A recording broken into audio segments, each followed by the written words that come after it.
and he had me drive all over Melbourne, and he said, you know, into Eltham and around, and I wasn't on drugs or anything like that. I'd never consented to have drugs. It was always put in my cup of tea or injected into me when I was unknowing. And we couldn't, he couldn't get, I'd let him out the car and he said, they haven't got drugs. He said, all these so-called friends of mine, he said, now I need this. And he said, they won't give me anything. So we came back to the house on Sunday night. No, not Sunday night, Wednesday night. And he said, and I'd also taken him to the doctor to get some sort of sedative. He said he wanted to go to sleep. And I didn't have any money to buy any sedatives or anything from the chemist. Anyway, we came back home and he lay down on the couch in the lounge room, and I put one of my daughter's quilts over him, and he said, now, and he yelled at me, he said, when I go to sleep, he said, don't go and wake me up to see how I am. He said, don't wake me up at all. And I said, all right. And then he went to sleep, and this was about 9 o'clock or so, or something like that.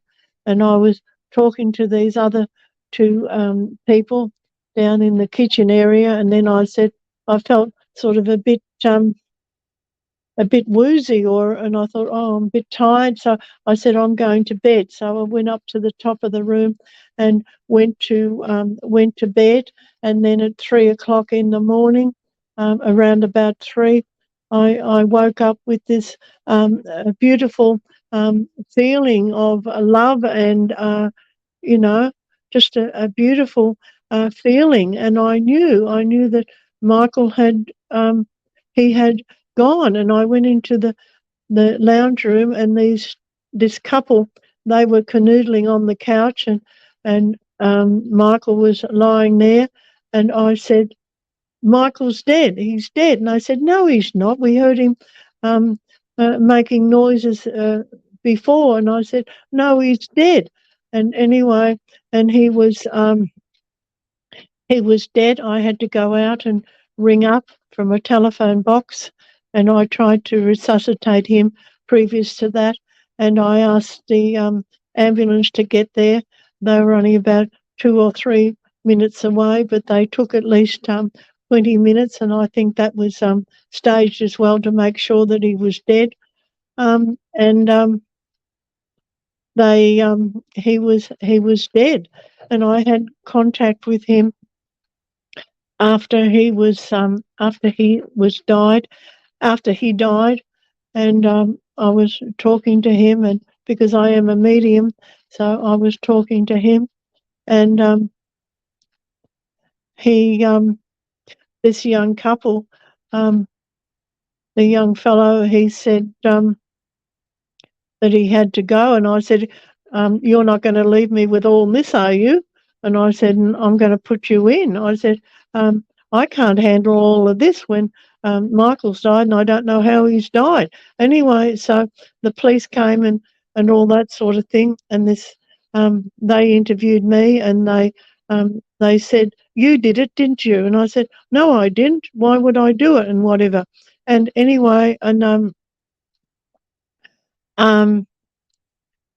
I believe that they, what Michael told me was that they caught him in a weak moment, and they said that they made him drink a substance, and he died with that. And then I searched around and tried to find out who did it, and I know who did it. This fellow did it that was in connection with me, and he was using me, and I told him, get lost, I'm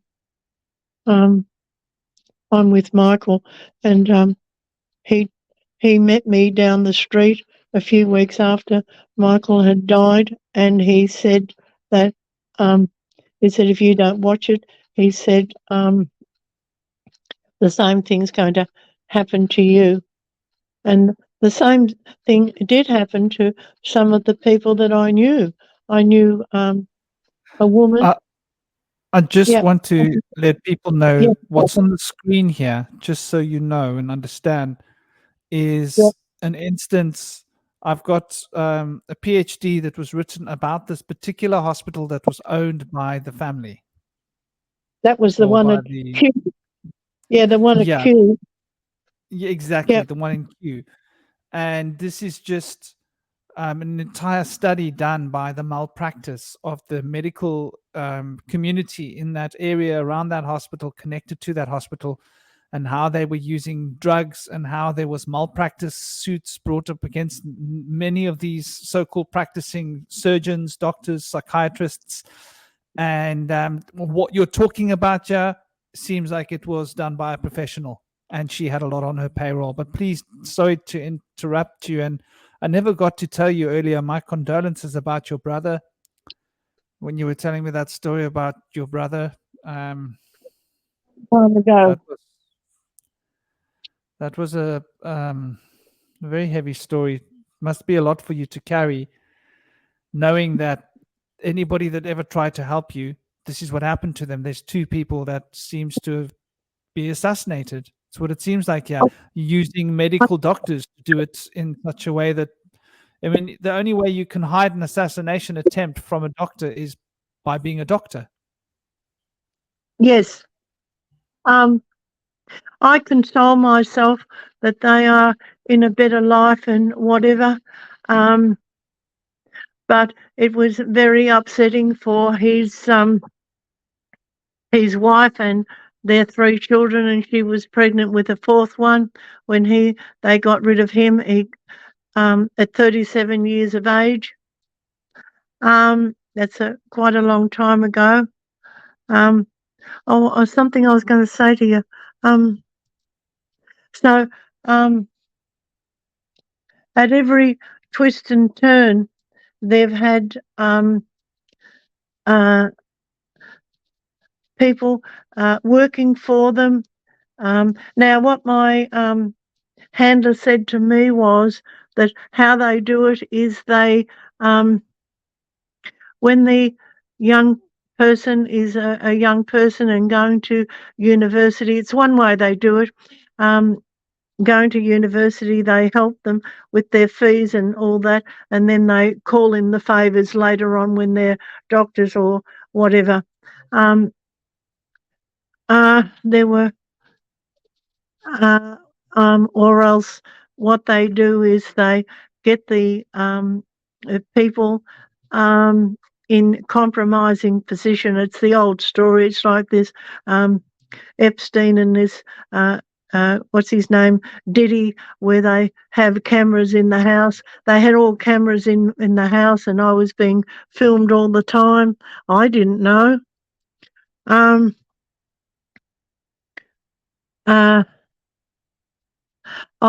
I realised it was part of their of my characteristics, as I said, I'd been abused and early on, and I'd learned how to dissociate. I had a dysfunctional family, or sisters who were wanting to have favour in cult or wanted to be looked at and had the attention and all that sort of thing. I had all of that, and I had intelligence as well. And Alan said that I was a prime candidate for them. He told me that I was the best subject that they ever had because I had intelligence. I was extremely bright, and I was very much used for sexual purposes. I had a good body on me, all of that sort of thing. And I had no friends. They isolated me from any people that could be friends or could help me.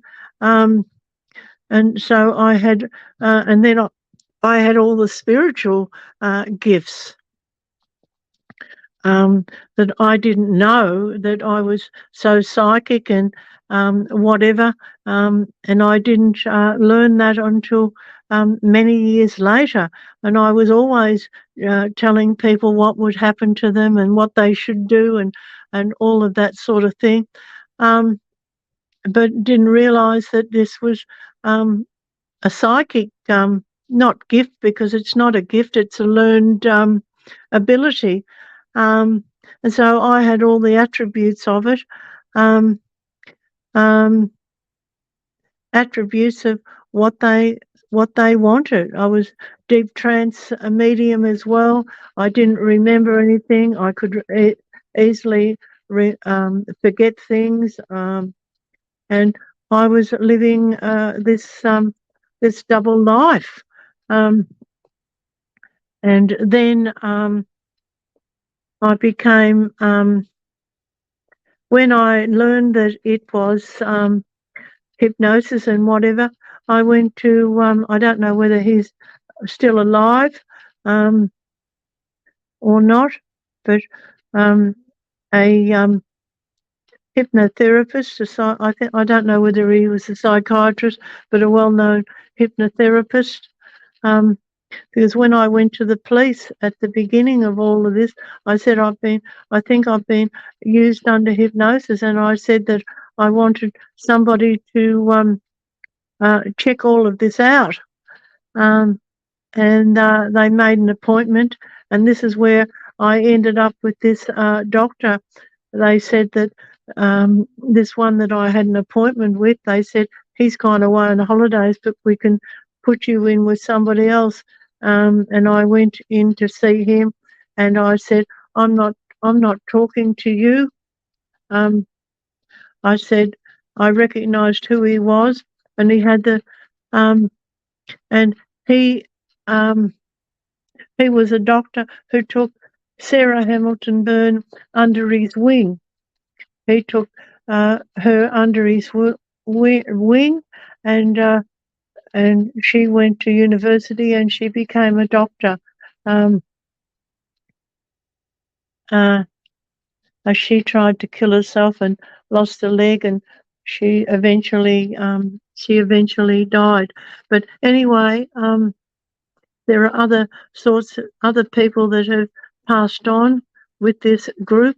My son was in probably year 4 or 5, and this young child that he was in the same grade as her, she was murdered and her mother was murdered, and I think the child was raped, and then Alan Parker took me around and said, you know that house, you know that woman, that'll happen to you, and it'll happen to your children as well, if you don't, if you open your mouth, as long as you keep your mouth shut. So I was being threatened all the time, and I was being raped all the time, and he, right up until we went to the family court, I'll never take your house from you, he said. I'll never take your children from you.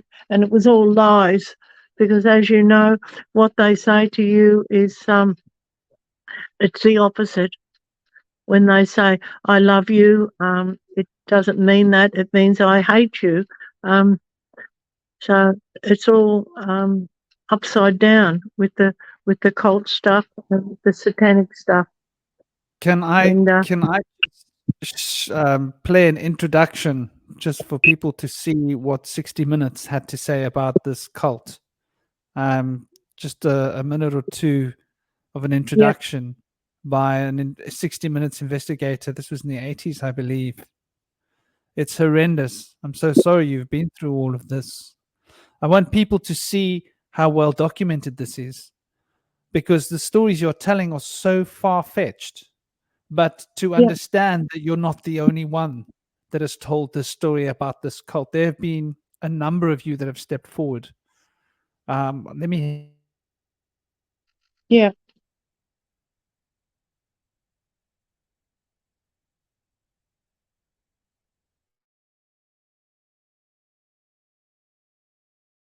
To describe this story as horrifying would be an understatement. And if that sounds like a warning, then that's exactly what it's meant to be. It deals with the sexual abuse of children by satanic cults. And not only that, human sacrifices as well. We started investigating these secret satanic cults when a British member of Parliament linked them with the ritual murder of children. In this day and age, it sounded too far-fetched, as did suggestions that the same thing might be happening in Australia. But then we met Teresa. She's only 15, and for 12 of those years, she's been the victim of relentless depravity. Teresa's story is both shocking and compelling, yet it's a story she's anxious to tell. But again, we should warn you that parts of this report may be distressing. Friends of the family and strangers and my family used to rape me, make me abort the babies I had. It would be hard to imagine more misery and suffering than what Teresa says she's had to endure. And us kids would be made to do things with the adults and the animals, and then a sacrifice would happen. The sacrifice, were these animal sacrifices? Animals and people. On what scale do you think this was happening? Enormous, far beyond what we've ever heard of here before. Teresa's mother, Bridget. You're talking about mass murder. Yes, on a scale that this country's never heard of before. Like the old people's homes there, only there's a... For the first time, Teresa is learning what it's like to live with love instead of fear. Pretty though. In this quiet English village,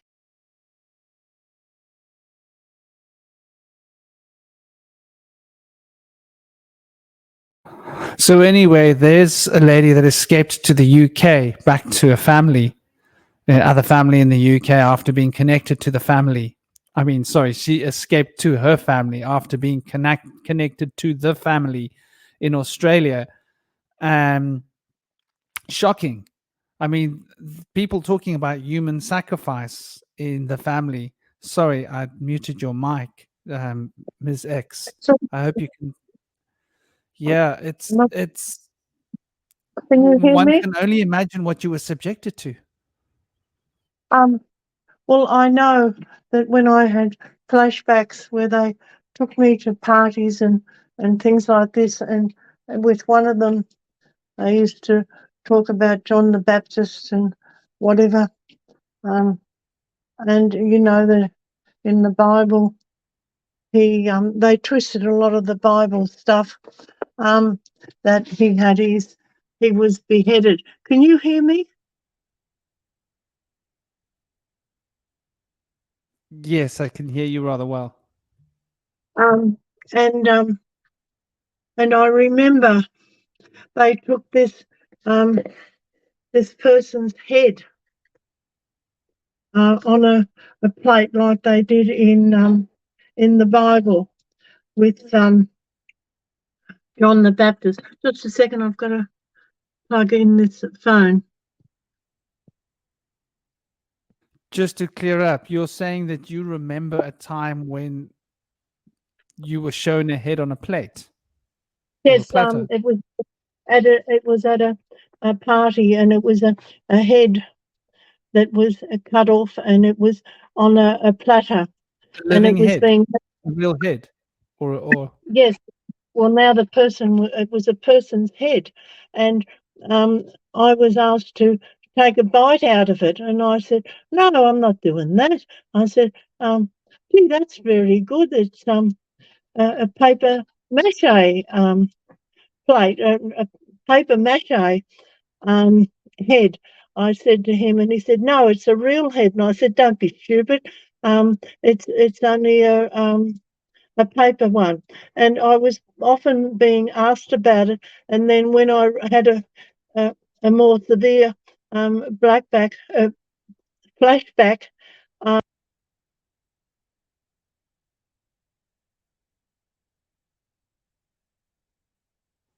are you still there, Ms. X?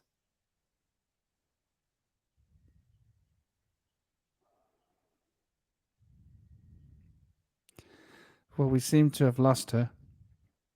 What a harrowing story indeed.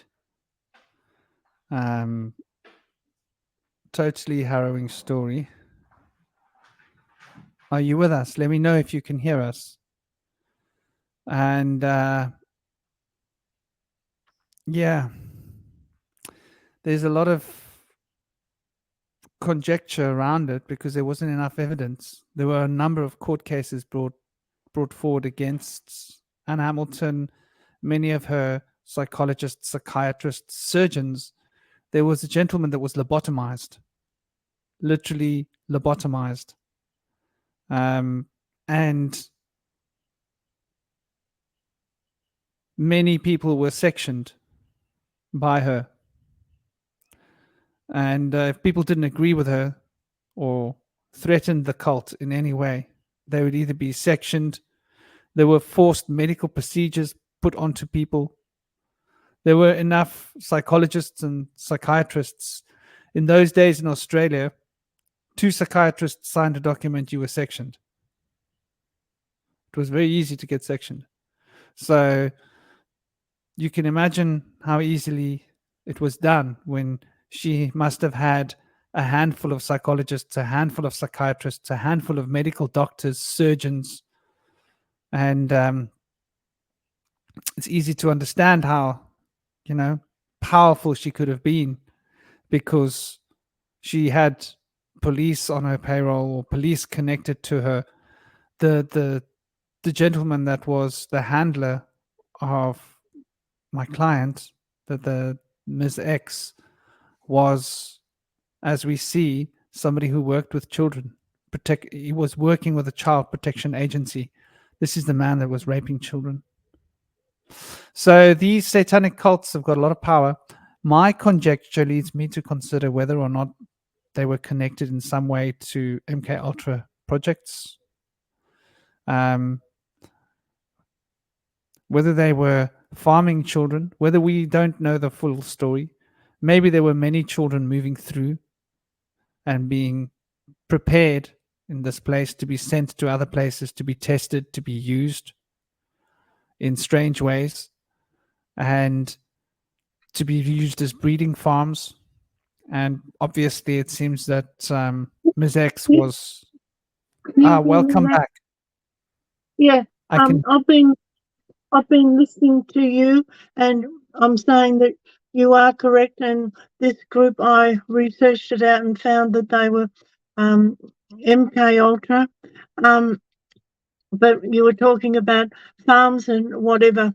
I was told that originally I was picked out, whether this was true or not, to be a breeder, which was to have fetuses and have babies and to be used by the cult. I was taken to a farm in Australia, and at this place, he showed me the women that were being used to, that were drugged and that were pregnant, and they were having babies to be sacrificed, that sort of thing. And I was often told that I was lucky by people in the know, or I was lucky that my children were still alive. But many people involved, many people that didn't want to know about it and still don't want to know about this. They ran me all over Melbourne and all over Victoria and into New South Wales and South Australia, where I was trying to get help, because in the early stages, because I didn't know that it was so widespread, that so many people were involved, police involved, and everything. The doctors involved, psychiatrists, social workers, and it was a well-oiled machine that she had going. She had women who were so-called aunties that were abusing the children, and and when you look on her, what has been put on the website or put on there about her, and they're absolutely blatant with what they say. And when this reporter said to her that, why did you do this to children? Why did you have so many children? And she looks at the camera and sweetly says, oh, I love children. You might have seen this. Oh, I love children. And so they're absolutely blatant because they're talking to each other, and it means that they're abusing children, that they're pedophiles. But a lot of people wouldn't have that. They just say, oh, no, they're a religious sect, but they haven't gone through what I've gone through. But, yeah, so at every twist and turn in my life, I was meeting up with people who were involved with the group and that were gathering information, taking it back to them.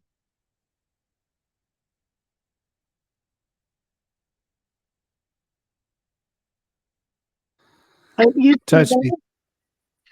Yeah. Do please continue. I think you dropped off for a moment. Yeah.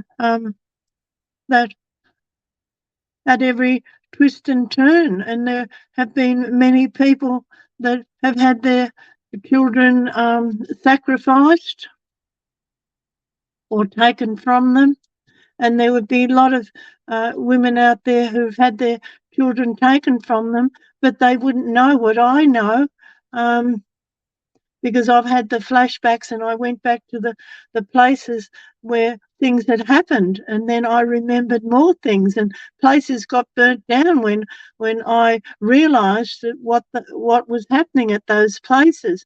But there would be some women who would just go through the court processes and lose their children and not know why.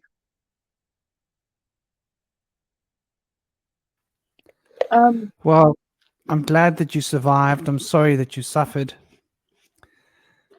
People need to understand how toxically dangerous many of these Christian and otherwise cults can be. She was touting herself as the next personification of the Christ, the feminine version of the Christ. And it was very much a Christian organization, even though it started with its roots in yoga and was connected to some ashram even in India, where they had guru that would come through. But it seems that we need to pay attention, especially now. I've noticed a lot of these cults operating. Some of them have got huge audiences across the web, on the internet. My son's mother has been listening to some very concerning rhetoric from so-called evangelists that disturbs me, so much so that I don't like my son being exposed to it, where woman is cursing people to hell in the name of Christ. I don't know how you curse people to hell in the name of Christ. I've never quite figured that one out. I was around evangelism a lot as a child. My father was a gospel musician, one of the best known ones in Cape Town. And so I was in a lot of churches, and I never saw that kind of nonsense. Normally in churches, I would see people praying for other people's souls so that they didn't end up in hell. That's the way I understood Christianity to work. So there's definitely a lot of sordid, weird nonsense going on out there, sadly. And children seem to be the focus of a lot of this narcissistic activities perpetrated by mentally ill people. Well, with Alan Parker, I know that he's a criminal with what he's done, and cases that haven't been investigated to do with child sexual abuse, not regard to this cult, but outside of it. And when I've spoken up to the police about that, they've said, oh, you're so-and-so from Ferntree Gully? And I said, yes. And he said, oh, we know about you. And they dismiss it all. And when I got put into the mental health place, the mental hospital, I asked them, why am I here? And they said, the police said, it's they put you in here because you're doing a damage to your reputation. I still don't know what that means. Damage to your reputation. You're damaging your reputation. I don't know what that means. That is bizarre. As far as I know, that's not grounds for being sectioned. Your reputation is your own business. You can do with it what you want. Which is quite concerning that the people in the medical industry would have such rhetoric and not question it. I think it's very important for all of us to question everything we experience. For those of you that work in psychiatric institutes or work in hospitals or work with, psychiatrists, as psychiatrists, for psychiatrists, nurses in the medical industry, I think it's so important to take a look and to ask questions, because it seems like we're going through very challenging, dark times, and my gut says to me there's more of this happening than ever before. And this, we're talking about what was happening since the 60s. I think they were learning to do it in the 60s. I think they've sort of mastered it, and they're doing it on a wholesale level now, using television, the media. Gary Glitter, the butler of Buckingham Palace, was found to be running a pedophile ring from inside Buckingham Palace. And then, of course, there's Nicole Kidman's father that passed away under the most weirdest circumstances, with 3 different reports of how he passed after being about to be brought up on charges. Kidman's father was involved with this Anne Hamilton Byrne group, with this cult and the MK Ultra, and he he believed that when the people had him and he couldn't escape it, he killed himself. That's Nicole Kidman's father. The thing is that there were 3 separate reports as to how he died. 3. Which is suspicious. How do you get 3 different media reports for how somebody died, and they're all different? One mentions falling out of a window, one mentions having a heart attack, another mentions shooting himself. How do you get 3 different journalists to write 3 different stories? And I think I noticed this happening with Nelson Mandela in South Africa when I was a child, and I was like, why are they writing different reports, and some of them that aren't true? And now, years later, they've tried to pin this nonsense onto the Mandela effect. So they've named the Mandela effect after what happened to Nelson Mandela. Only I was in South Africa and I was seeing different reports of how he died and what had happened, or that he hadn't died and then he had died. I saw the reports. And we were talking about the reports here in Cape Town about why would they be making false reports? And why are there multiple different reports? So we were aware of it all those years ago. But now it's been called the Mandela effect, and a lot of stuff has been named after that. Now, that one particular instance I know was down to clever journalism by the powers that be. So there's definitely governmental involvement, I think, off the books, black ops, sort of maybe not officially government involvement, but funded by taxpayers' funds. Many of these organizations out there connected probably to industrial, military, industrial, corporations. So we're definitely going into a crazy time. And thank you so much for coming to speak to us.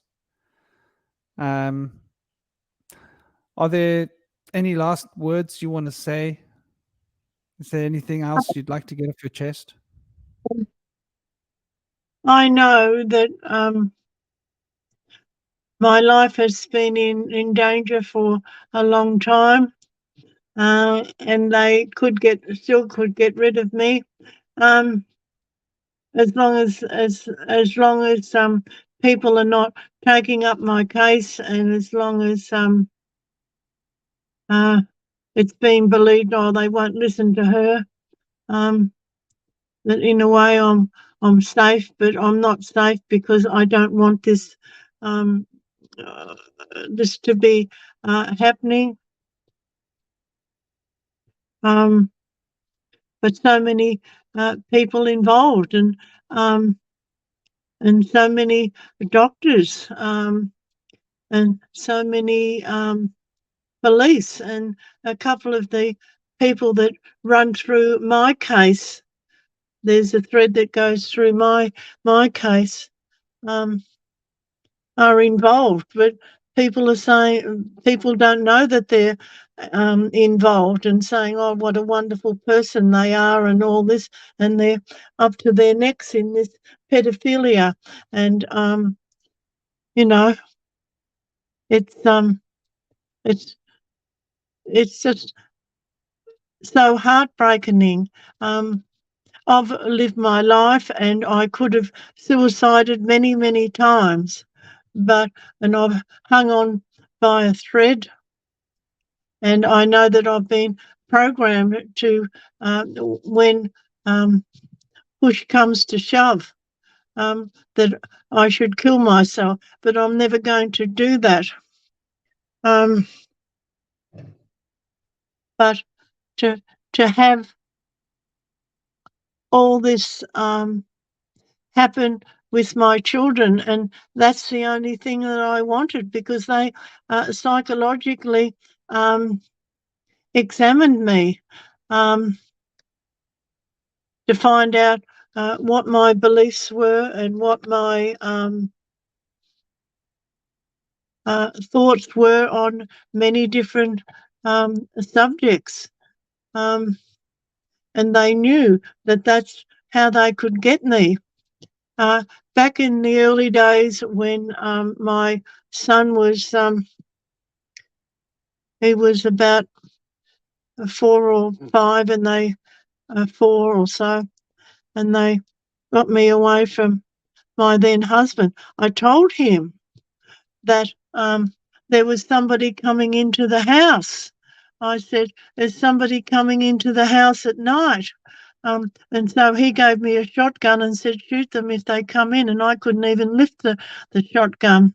But I think that if he had thrown in the job and got another one, and stayed with me, things might have been very different.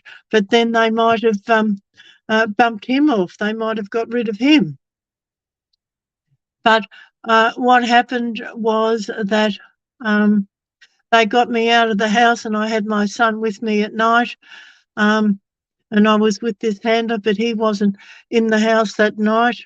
I came back about 2 or 3 in the morning, and I remember having the flashbacks, and I remember the whole lot of it. He said, oh, there's a drink of water, there's a drink there for you, a cup of tea, and have that before you come to bed, and make sure you have a shower or get bathed up or whatever. And I was doing all these things.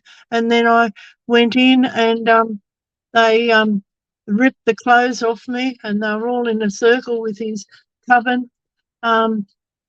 And they ripped the clothes off me and whizzed me around. And that's another way they torture or get you to dissociate, is causing a dizziness and whatever. And another way they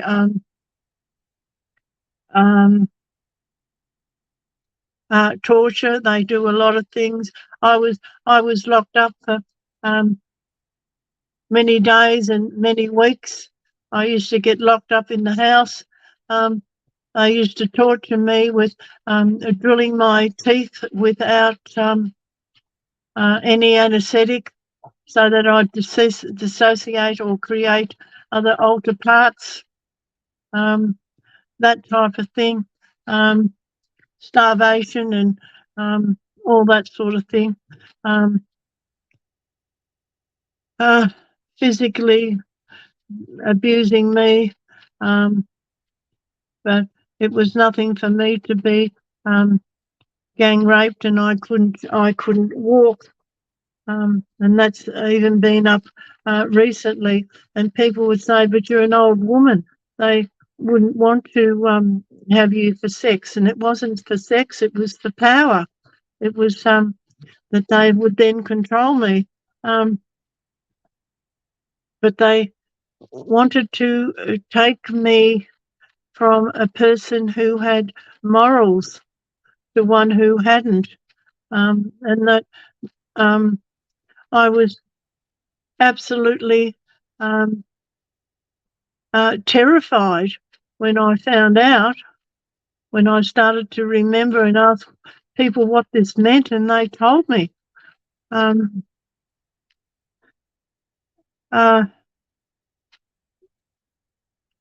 And for them to, I know that my children are still being used, and that I know that my two sisters, in particular, my eldest sister, is living a life with having her own children, and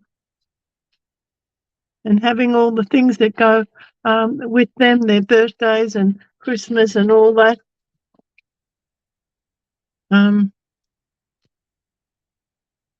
But I don't. I've asked all the time, why did they do this to me? And the answer comes back, because they could do it to you, and because they wanted you because of the abilities that you have. And I was also told by somebody who supposedly became a friend to me. They would ask me about my sisters and my family, and she said, "I believe that you're known as Cain and Abel. That your sister and you are Cain and Abel. Cain killed Abel." And apparently, are you still there? Absolutely. I've just got my mic muted so that there's no feedback. Yeah, so that we were classed as Cain and Abel, and when I found that out, I couldn't understand why my sister would do this to me. There's an obvious answer to that, which isn't a very pretty answer, but maybe she's not aware of what she's doing. Maybe she's been part of the cult since she was young, and maybe she's been programmed in similar ways to you, and she's not aware of her programming in the same way that you weren't aware of your programming. And it took you many years to start to get these flashbacks and memories. I believe that my elder sister has been aware of joining in with the cult from a very early age, because very early times at late teenager or 20s, and she's been a willing participant of the cult. Because of the memories and whatever that I've had with Alan Parker. She's had an association with Alan Parker for a long time. Here's the gentleman on our screen that made it all possible. This is the highly respected English Dr. Rainer Johnson. Yeah. And in 1963, he became her supporter, and he was well known internationally and respected. And he brought to her other doctors, other scientists, and they were doing research with sleep research at her psychiatric hospital.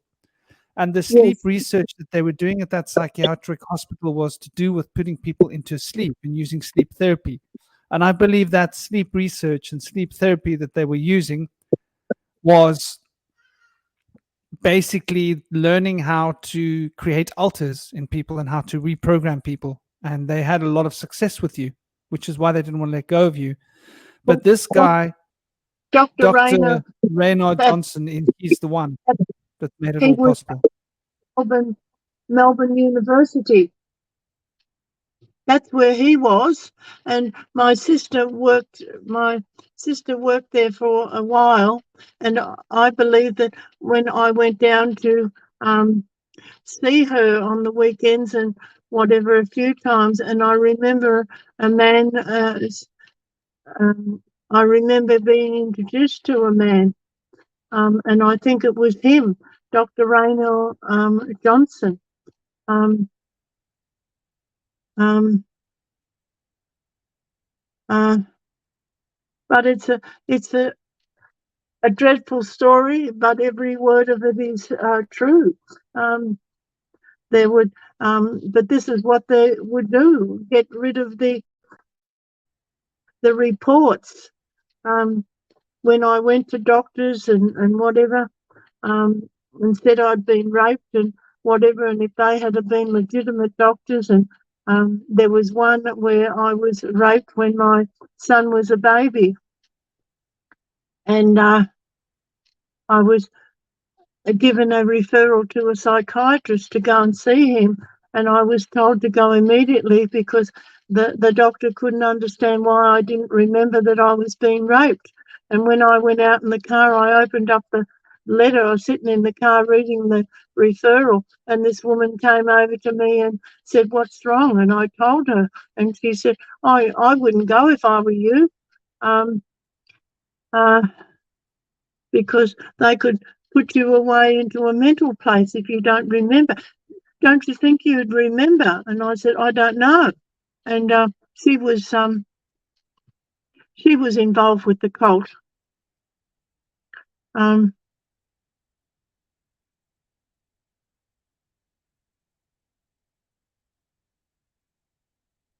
Well, God bless you for bringing awareness to this dark topic.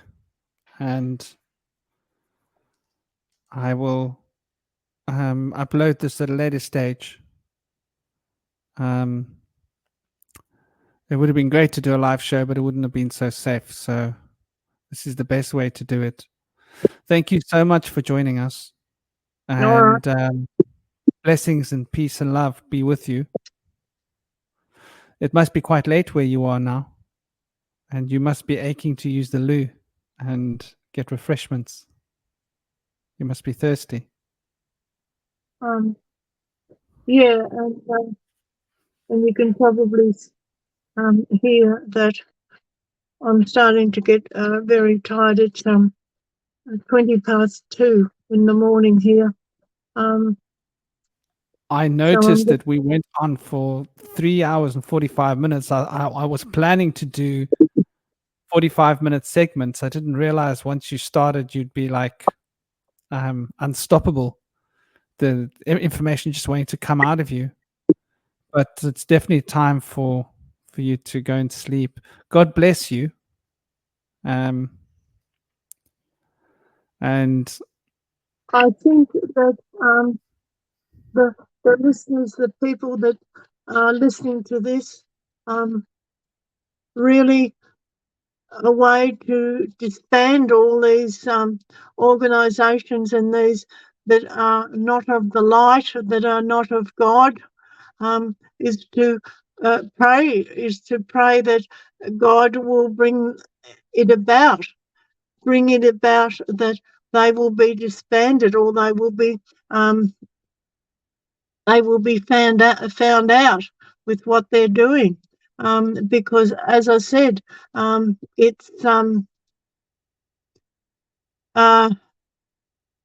it's absolutely intricate in Australia.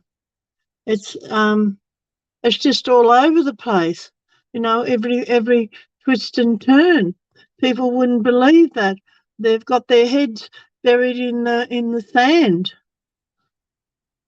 And the only way to, I think, beat this is for people to speak up about it, at the risk that they will be murdered or killed off. But to pray to God and plead with God to ask for the this to be out into the open. As you know, at the present time, there's a lot of stuff that's going on with child trafficking, with Hollywood and with America, and they get rid of the people there. As you're saying, the different ways that they've mentioned that people have died, like Nicole Kidman's father. And they've got a lot of people in Hollywood that have, and that's another story, sold their souls to the devil, as it were, for fame and fortune. And then when they realise what they've done, if they want to speak up about it, they get bumped off, they get killed. And it's said that they drowned in the bathtub, or they took an overdose, or whatever. But once they've got them on drugs and whatever, and I'd like to say that I never consented to any of this. I never consented to being used, or I wouldn't join in with the group, and I wouldn't allow my children to be abused. If I had taken that pathway, because I was given the chance many, many times, and I was told that more or less, if you say that all this hasn't happened, in other words, you let your children be abused or sexually assaulted, you'll still have them. But I couldn't do anything like that. When they were handed over to him, they were two of my daughters were put into foster care, and of course they were all put into different places. They never put them in the same place, because then they can compare notes. And my daughter was at 15 years of age. She was pregnant to an 18-year-old. She was never charged. The workers just say, "Oh, well, she wanted it too." And I said that she wasn't capable of consenting and whatever. And she became pregnant, and they aborted her. So at 15, near enough to 16 years of age.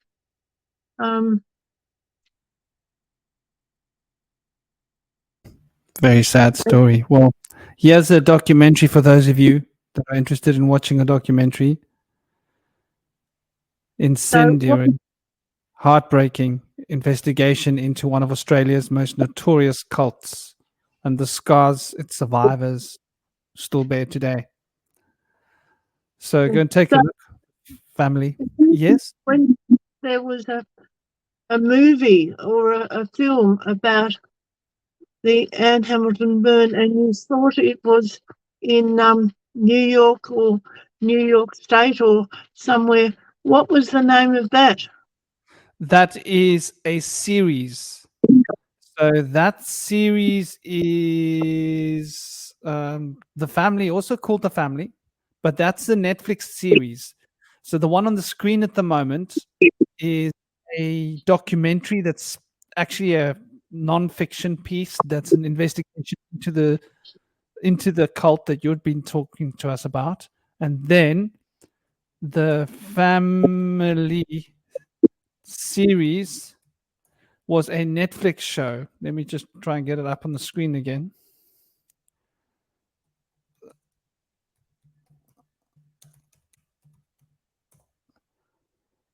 So yeah, let me just change the layout. So this one on the screen at the moment is a documentary called The Family. So you can go and take a look at that. And then the alternative, which is actually a fiction piece that's done about the true story, but they've changed the place, The other one is done in New York, but it's all about, it seems like it's your story, if I'm going to be honest, but I'm sure your story isn't just your story. I'm sure there were other women that they did the same thing to, and they kept you apart from each other, if that makes sense. Because one imagines that this would have been something that they would have been doing. They were probably getting sponsored or looked after by some kind of an organization that was wanting to get their hands on some of these children, because there's no way of knowing how many children. They speak of 30 children going through this cult, but my gut says to me that there were hundreds, and there would be no way of knowing how long they'd been doing this and how many children had been moved through this cult. At the time that they caught her, there were 30 children that were involved, but that was only in the 80s. So we don't know what happened in the 70s and the 60s. And it's very likely that there were a lot more children than those 30 that the authorities didn't know about. Because, like you say, they used to hide these children in attic rooms whenever anybody came to the farm. So where is the series? There we go. So this is the story, which is the Family Limited series, American documentary streaming television miniseries. Okay, so that's a documentary series, but there's a different series here as well. Okay, here we go. An enigmatic conservative Christian group known as the Family wields strong influence in Washington, D.C. So this is a full series. Executive producers Alex Gibney, Stacey Hoffman, and that's a Netflix production, which is fiction. So that's the fiction series. There's the header picture for it. And then there's also at the top here, this is a documentary, which is done by people in no, this is the mini series. So there's a mini series, there's a documentary, and then there's another documentary that was done a while ago. It seems like there's a lot of information that's been coming out about the family. And so I think there've been a lot of people that have stepped forward claiming to have been abused in some way. Obviously, they can't prove it, but where there's smoke, there's a fire. Anyway, it is what it is. All we can do is try and protect the children. What is this series called? They are all called The Family. The documentary is called The Family. The mini series is called The Family. If you just Google The Family Netflix mini series, it will come up. If you Google The Family documentary, it will come up. Yeah. Well, thank you, dear Ms. X. I hope you have a pleasant evening. I don't want to keep you up any more than I have. This is a very emotional topic. I pray that you sleep well tonight, having gotten it off your chest. And Om Shanti, sending you peace, love, harmony, and have a lovely evening. Thank you to all of you that have been watching. And keep your eyes open.